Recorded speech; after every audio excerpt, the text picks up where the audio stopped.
सबसे पहले नरेंद्र भाई के पास आ रहा हूं। भाई नरेंद्र, आप कहां से हैं ये बता दें, आपके थोड़े बैकग्राउंड के बारे में बता दें कि आपका क्या फैमिली बैकग्राउंड रहा, आपकी एजुकेशन रही, आप क्या काम करते थे।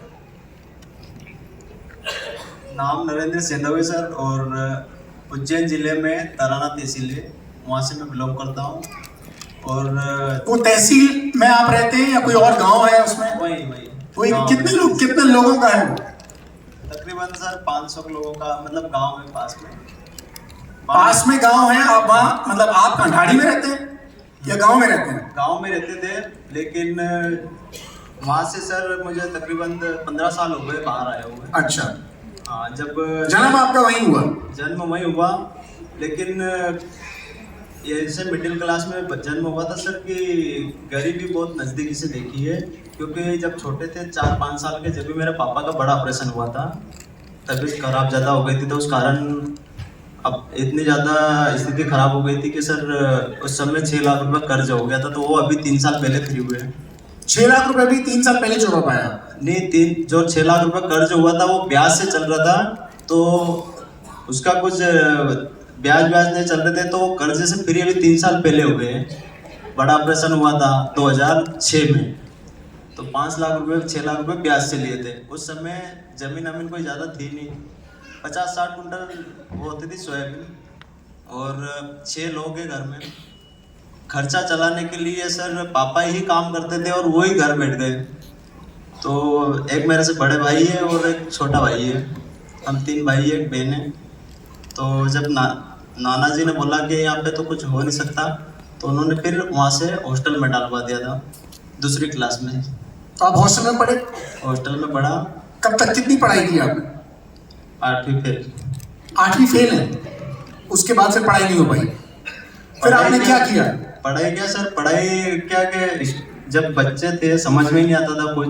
जब से ही हालत इतनी देख ली थी घर की स्थिति के, कुछ होना जाना है नहीं, तो एक माइंडसेट बना लिया था कि करना बिजनेस ही है, नौकरी में दम नहीं है। तो फिर आपने क्या 8वीं के बाद भी बहुत बड़ा कारोबार किया? बिजनेस करने के लिए सर फिर 8वीं के बाद में मैंने इलेक्ट्रिक का काम किया, जो टुपलर पोल खड़े होते हैं इलेक्ट्रिकेशन। तो 2017 में मेरे को करंट लगा 11,000 वोल्ट का। आपको करंट लगा? 11,000 वोल्ट का करंट लग चुका है। 11,000 वोल्ट का? हाँ सर। तो ये हाथ में कुछ मूवमेंट में दिक्कत होती है? हाँ सर, मूवमेंट में इतनी दिक्कत नहीं होती है। वो भी कारण ये है कि पहले होती थी, गर्मी ज़्यादा होती थी, लेकिन वेस्टेज के सप्लीमेंट से बहुत सारा बेनिफिट हुआ इससे। तो जब करंट लगा तो उस समय क्या हालत हुई? उसके बाद आपकी कुछ दिन तक अस्पताल में रहे? वही सर है ना, जब तक थोड़े हालात ठीक ठाक हो गए थे, जब से काम करने लगे, बड़े भैया भी काम कर रहे थे, मैं भी काम कर रहा था, तो काम ठीक ठाक था। लाइट की ठेकेदारी करता था, 40-40, 50-50 लेबरें चलती थी मेरे साथ में, और उस समय तक भी हालात ठीक ठाक थे। लेकिन जब करंट लगा तो वापस से फिर गड्ढे में चले गए। तो 2017 में करंट लगा, 18 पूरा घर रहा, क्योंकि दूसरा कोई काम कर नहीं सकता। 1 साल घर पे रहे? घर पे ही रहा। 6 महीने तो इलाज ही चला सर। करंट यहाँ पे लगा तो यहाँ से बाहर निकला था 11,000 वोल्ट का। तो आपको एक दूसरा जीवन मिल गया एक तरह से? दूसरा जीवन। तो 2018 के बाद फिर क्या किया आपने? फिर सर ये फर्नीचर की ठेकेदारी करी। लकड़ी का काम किया? हाँ, लकड़ी का। उसमें भी मजे नहीं आए। फिर कैब ड्राइवर बने। Cab driver? तो अभी बिजनेस कैब ड्राइवर के माध्यम से ही आया था यहाँ पे। तो गाड़ी ड्राइविंग करते थे आप? खुद की गाड़ी थी या? नहीं, पहले ड्राइविंग करता था। एक उज्जैन में बहुत बड़ा ट्रेवल्स है, सालासर नाम से, वहाँ पे ड्राइविंग करता था। ड्राइविंग करते थे आप? तो क्या सैलरी मिलती थी, पूछ सकता हूँ? 8,000 रुपये। 8,000 रुपये उज्जैन में ड्राइवर की ये सैलरी है? पहले थी सर 2018-19 में। 2019 कोविड के पहले 8,000 रुपये? और मुझे लगता है 8,000 रुपये काफी अब 12-13 हज़ार, अब भी ज्यादा नहीं है। अभी भी वहाँ पे उस एरिया में शायद उतना सैलरी ब्रैकेट होगा, उतना ही सैलरी है। तो 8,000 रुपये में कैसे खर्चा चलाते थे? खर्चे थोड़े चलाने से जिंदा रहे थे बस, क्योंकि घर पे बैठे थे। सही बात है, दाल रोटी बस पेट भर लेते थे। दाल। तो गाड़ी कितने घंटे चलानी पड़ती थी? वहाँ मैंने सर काम कुछ इस तरीके से ढूंढ रखा था कि सब इस तरह के काम कर रखे थे, तो थोड़ी फेंक फाक ज्यादा हो गई थी, तो नगर निगम में ढूंढ लेती। तो सुबह 11 बजे जाना और 5 बजे घर आ जाना, मतलब आराम वहाँ ऑफिस में जाके छोड़ दिया अधिकारी को। दिन भर वो उनके काम करते, अपन बैठे। फिर उन्होंने बोला चलो भाई चलो, घर जाके छोड़ दिया, फिर घर आ गए। तो इस तरह की जिंदगी कितने कितने दिन चली हो रही है? 2 साल 3 साल। 2 साल चली। प्रेस्टीज बिजनेस कैसे मिला आपको? वेस्टेज बिजनेस क्या सर, ये 2021 का 20-21 का लॉकडाउन था। उस समय मेरे दादाजी शांत हुए थे, तो धन्यवाद जयराम सिंधव सर का, जो वहाँ पे आए थे वो श्राद्ध रात में नहीं में। तो मेरे छोटे वाले भाई को उन्होंने बिजनेस बताया था, तो वो तो कर नहीं सकता, तो उनने वो क्यों नहीं कर सकते? ज्यादा मतलब घर पे कोई ऐसा था नहीं, घर पे ही रहते हैं वो। अच्छा। तो कहीं आने जाने का है नहीं, तो उन्होंने मेरे को बोलते थे, बोले कि वो बार बार बुलाते हैं, तो बोले एक बार जाके ना देख लेना क्या है क्या नहीं। उनको ज्यादा एक्सपोजर नहीं है, वो घर में रहते हैं। हाँ। अच्छा। तो उनके माध्यम से फिर सिंधव सर से मैं मिला उज्जैन में, और सिंधव सर ने एक बार बैठ के ना मीटिंग में कुछ 1-2 चीज ऐसी बोली थी जिससे मैं रिलेट कर पाया। क्या बोला था? कि जिंदगी मिली एक ही बार, और मैं 2 बार एक्सीडेंट से बचा हूँ। एक बार तो करंट लगा, और एक बार 2022 में बस से आ रहा था, तो बस जब आमने सामने टूकी थी तो उनको 2 क्रेन से निकालना पड़ा था, और वहाँ भी मैं सामने ही बैठा था। आपके सामने एक्सीडेंट हुआ था? नहीं, जिस बस में मैं बैठा था। अच्छा, आपको भी क्रेन से निकाला? हाँ, तो वहाँ पे भी मेरे को सर में लगी हुई थी। जब आमने सामने बस टूकी तो वहाँ पे भी तो मुझे लगा कि कहीं ना कहीं भगवान ने धरती पे जिंदा छोड़ा है, तो कुछ और उद्देश्य होगा। तो सर ने जब बताया कि कलेक्टर साहब करते हैं यहाँ, सलीम सर, श्रीनिवास सर का, इनका वीडियो देखा, जब हर प्रोफेशन के लोग हैं। कि आपको प्रोडक्ट दिखाया होगा पहले उन्होंने, शायद ये तो नहीं बताया होगा कि सलीम पे भी कैब ड्राइवर थे और नहीं, वो कलेक्टर साहब भी करते हैं। एक्चुअली क्या मेरे रिलेशन में लगते हैं ना, तो बताया था हमने डायरेक्ट बिजनेस ही, प्रोडक्ट के लिए तो नहीं आता मैं। आप सुन रहे हैं?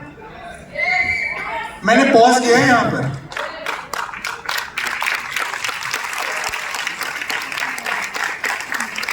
उन्होंने रिलेट कराया, और एक मैंने बोलूं तो सलीम भाई भी कैब ड्राइवर थे, श्रीनिवास जी भी कैब ड्राइवर थे। अगर ये कर सकते हैं तो तुम भी कर सकते हो, काम खत्म। और आज नरेंद्र जी यहाँ पे बैठे हो, तो उसके बाद क्या हुआ? उसके बाद उन्होंने उनका खुद का भी उदाहरण दिया था कि मैं भी गवर्नमेंट टीचर हूँ, तेरे को पागल दिखता हूँ क्या शरीर से? तो फिर 2022 में अक्टूबर महीने से काम स्टार्ट करा था। पर आपके पास पैसे तो नहीं होते थे सर, तो फिर आपने ये नहीं बोला जयराम जी को कि मेरे पास पैसे नहीं है? बोलना नहीं, बोला? बोला तो क्या जवाब दिया उन्होंने? बोले इसीलिए तो करना है। कितना आसान जवाब है। तो आपको ऐसा नहीं लगा कि मैं 8वीं फेल हूं, 8,000 रुपए कमाता हूं, ज्यादा पैसे नहीं मेरे पास, ये मैं कर पाऊंगा कि नहीं कर पाऊंगा? आपको लगा नहीं कि मेरे पास लोग नहीं है, प्रोडक्ट्स महंगे हैं? ये सब सवाल नहीं आए अंदर? सर, जब गरीबी का तमाशा पड़ता है तो कुछ भी नहीं लगता है। मतलब आग धड़क रही थी अंदर, और आपने एक लाइन पे गौर किया हो कि इन्होंने कहा था कि मुझे सर नौकरी नहीं करनी थी, धंधा करना था, ऐसा दिमाग में बैठा हुआ था। 8वीं फेल थे भली, पर धंधा करने की ललक थी, और इसमें जैसी धंधा मिला वैसी प्यासे को पानी मिल गया जैसे। और जब मिला आपको तो उसके बाद आप किसके पास गए पहले दिखाने के लिए? लिस्ट कैसे बनाई? लिस्ट क्या सर, जो मेरे साथ में काम कर रहे थे उनको ही दिखाने के लिए ले गया। सर कोई पहली बार ले गया था, 15-20 लोगों की मीटिंग बुलाई, बस एक भी लोग नहीं आए। तो मेरे को लगा कि इनसे काम नहीं होगा, अपने को ही जाना पड़ेगा। और वहाँ पे गड्ढे में ले गया था, तो सर को मेरे को खुद को शर्म आई कि सर की गाड़ी तोड़वा रहे होकर, अपन बाइक से जा सकते हैं। बस धीरे धीरे जब काम चालू करा, तो ऐसे ही 2022 में थाईलैंड क्वालिफाई हुए थे, तो 23 में थाईलैंड एंड में गए। तो मेरे को लगा अरे यार ये सब फालतू की बात है। जब थाईलैंड चला गए तो लगा कि हाँ अब कुछ हो सकता है यहाँ से। तो उस समय 22 साल की एज थी, थाईलैंड घूम के आ गए थे, और पूरे मेरे गांव में तकरीबन 200-250 बीघा के काश्तकार है। आज तक कोई फ्लाइट में नहीं बैठा, मैं पहला व्यक्ति हूँ जो फ्लाइट में बैठा। उसके बाद फिर क्या स्ट्रेंजर्स को स्पॉन्सर किया, या आपके दोस्त, आपके रिश्तेदार ये सारे आ गए आपके साथ? नहीं सर, जब 2023 में पैसे की तो तंगी थी सही, पर गोक्राउंड में आया था मैं दिल्ली, और उस समय पैसे नहीं थे, तो 5% ब्याज में लेके आए थे ना, कुछ पैसे कम 5% ब्याज में लेकर आए थे पैसा, और कुछ पैसे कम पड़े थे, उसमें भी तो सर ने दिए थे। तो वहां से जिंदगी टर्न अराउंड लिया। वहां से लगा कि कुछ करना है तो यहाँ पे सिर्फ 5 साल टिके रहो, बिजनेस ऑटोमेटिक हो जाएगा। फिर 8 to 11 का जो फंडा आया, तो 24 में वही काम करा। 23 तो सुबह 8 बजे से लेकर रात 11 बजे तक बाहर रहते हो? बाहर रहता हूँ सर, कोई नहीं भी मिलता है ना, तो ये ब्रिज रहते हैं ना, हाँ, उनकी छांव में वहीं बैठा रहता हूँ, फोन लगाता हूँ। जो अधिकांश फार्मर है मेरे साथ में, तो फार्मर नया मिलता है, उनसे बातचीत करके जब उनको रिजल्ट अच्छे लगते हैं फिर बोलता हूँ कि आप आ जाओ, या फिर दवाई फ्री करवानी है या और भी लाइफ में कुछ चाहिए। शुरुआत आपकी एग्री के प्रोडक्ट से हुई और उसके बाद आप बाकी और प्रोडक्ट्स में मूव किए। हम्म। शुरुआत आपने वही से की क्योंकि आपके आसपास वही किसान भाई थे। यहाँ आने से पहले सर मेरे को नहीं पता था कि क्या होता है खेती में। खेती क्या होती है, और फिर भी आपने एग्री के प्रोडक्ट यूज करना शुरू किया और यूज करवाना शुरू किया। क्या लेवल हो गया? डायमंड। और टोटल फैमिली इनकम कितनी हो गई है? 1 लाख रुपए। 8,000 रुपए से। क्योंकि मुझे जयराम जी से मैं बात कर रहा था, हम क्या है बुलाते हैं, इनको नहीं पता इनको बुलाएंगे, पर इनके पीछे इनकी सारी स्क्रूटनी हो चुकी होती है। मुझे पता चला कि इनके भाई की भी आईडी है, आपके दोनों भाई की आईडी है। 4 आईडी है सर। 4 आईडी है टोटल फैमिली में। यूं 5 है, चारों भाई बहन की भी है, पापा की भी है। राइट, तो पूरी फैमिली की आईडी है और पूरी फैमिली की इनकम आपकी लगभग 1 लाख रुपए है। हाँ, लगभग 1 लाख से ज्यादा ही है। छोटा वाला भाई सिल्वर है और दीदी ब्रॉन्ज है, बड़ा वाला भाई भी ब्रॉन्ज क्वालिफाइड और पापा होने वाले हैं। तो अब गांव में थोड़ी कॉलर ऊंची करके चलते हो? अब तो चलते हैं सर, अब तो अभी और साल 2 साल में चलने लग जाएंगे। क्या लगता है कितने रुपए की इनकम पोटेंशियल है और आप कितने रुपए पे अब जाने वाले हो यहाँ से? सर कम से कम 50 लाख। 50 लाख रुपए। अगर आज भी फेल व्यक्ति 50 लाख रुपए महीना कमाने का सपना देख सकता है तो संबंध डायरेक्ट सेलिंग में होता है दोस्तों। ये ताकत है। Thank you Narendra ji. 1 minute में बोलूँ। हाँ सर, सपने देखने के लिए पढ़ाई की जरूरत नहीं होती।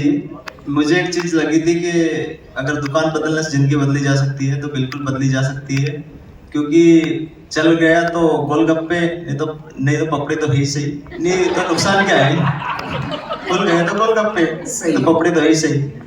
तो यहाँ से सर जिंदगी बदलती है वास्तव में। सिर्फ उतार चढ़ाव बहुत सारे आते हैं, उसके बीच में भी बहुत सारे आए। बाकी DUCD बनेंगे जब सुनाएंगे। और बिल्कुल बिल्कुल DUCD बनेंगे जब पूरा मौका मिलेगा।